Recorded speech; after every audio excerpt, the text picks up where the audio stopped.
We have to take a break for one of my favorite stories now that relates to this. We'll try to see. Rav Shayala of Keresteir.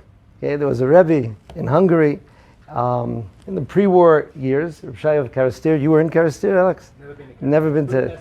Oh, you got to get it. It's a very little town. It's one of these places where the "Welcome to Keresteir" sound and "Thank you for visiting Keresteir" sign nearly bump into each other. It's just this really little town, and Rav Shayala was famous for his Ruach HaKodesh, but especially for the care that he gave and took care of so many Jews who needed in an exceptional way. Along with that, he had this ability of seeing things far, far away from Keresteir. Rav Shlomo Mendelovich, who was such a founder of the whole world of Torah in America and also in Israel as well in many ways, he said before he left Hungary to America, he met with Rav Shayala, who told him things that were going to happen in his life, and he said all of those things happened.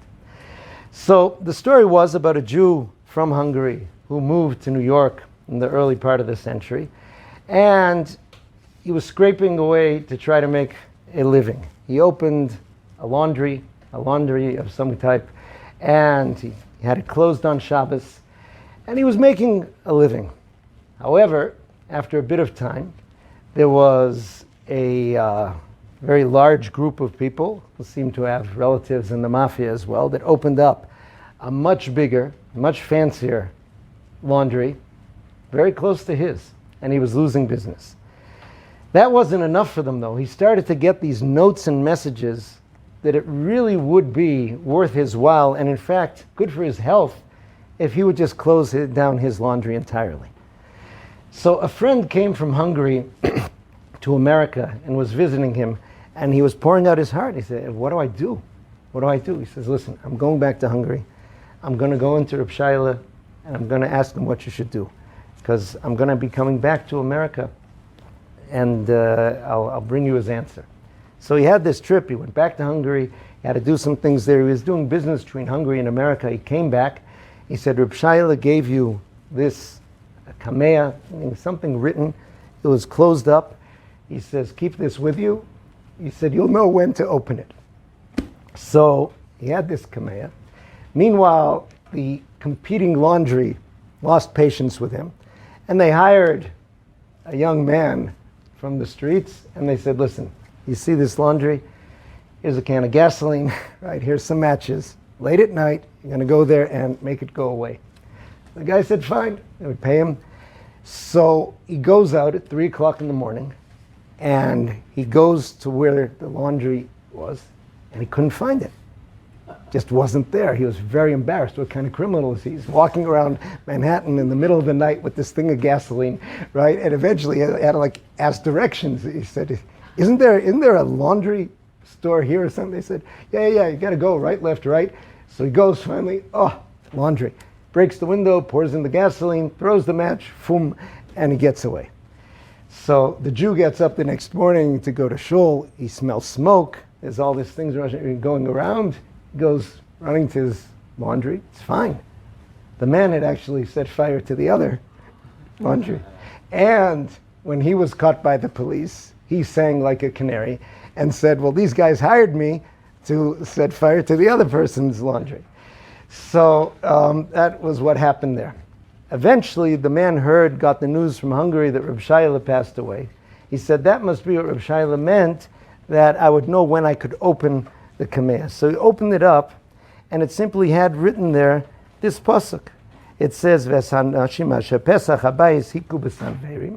people who were in the doorway of the house were struck with sanverim, right? They could not find the doorway. Okay, so again, these stories are cool, right? These stories are exciting, but I want to tell you another story that I think gives us the key to where Rav Shayala gets that ability.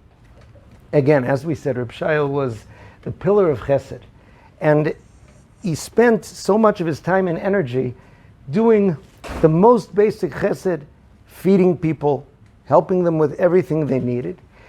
So at one point, as word was getting out about the power of Rav Shayala's brachas and such, so the Munkacher Rebbe was curious to see him. He had not met him, and he wanted to see and come. So he came to Rav Shayala's, and Rav Shayala was making a big Suda.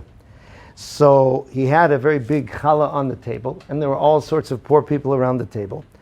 So Rav Shayala made a bracha on the bread, and he made hamotzi lechem min haaretz. He immediately ripped it open. He took out from the soft part of the challah inside, and he immediately gave it to a man across the table who ate it, and then Rav Shayala went on and took a bite. The Munkatcher Rebbe, also a very big posek, was not happy with this, and he started to right, because right, if a person is making hamotzi, the bracha of hamotzi, to fulfill the bracha for all the people around, he has to take the first bite, right, before someone else does. So he pointed this out to Rav Shayala. Rav Shayala said, Munkatcher Rebbe, you're a big Rav and posek. All I know is it any worse than Gavil l'Torah? What is Gavil l'Torah? There's a halacha that you're supposed to feed your animals before you eat yourself. So if a person made the bracha, but suddenly realized he hadn't fed his animals, Gavil l'Torah means prepare the food for the shore, for the ox. You're allowed to say that beforehand. He said, I looked around the table and I saw this man, and he looked so terrible, I could tell he hasn't eaten for a long time. And I saw that he didn't have teeth, so he wouldn't be able to eat the crusty part of the bread. So I immediately tore it open, took out some of the soft part of the bread and gave it to him. Did I do wrong? So the Munkatcher Rebbe said, not only did he do right, but I realized the following. I didn't see that man in the state that he was in. I wasn't able to see that he was starving so badly. I certainly didn't see that he didn't have teeth. Rav Shayala saw those things. One who can see those things is able to see what's happening in Manhattan.